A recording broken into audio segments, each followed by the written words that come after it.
Hello everyone, so the question given is let C1 and C2 be two biased coins such that the probabilities of getting head in a single toss are 2 by 3 and 1 by 3 respectively.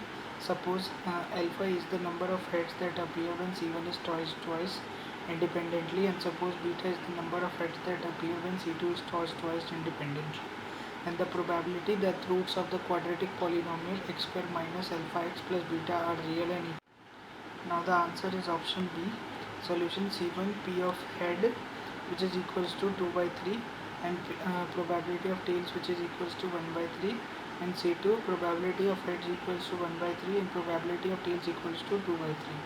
Now the roots of the equation x square minus alpha x plus beta equals to 0 are real and equal, therefore D equals to 0. Alpha square minus 4 beta equals to 0, which implies that alpha square equals to 4 beta, which implies alpha equals to 0, beta equals to 0, or alpha equals to 2, beta equals to 1.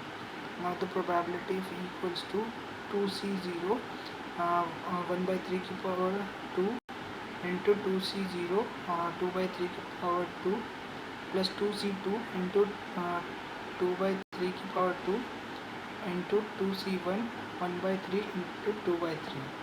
Therefore the value comes out to be 20 by 81.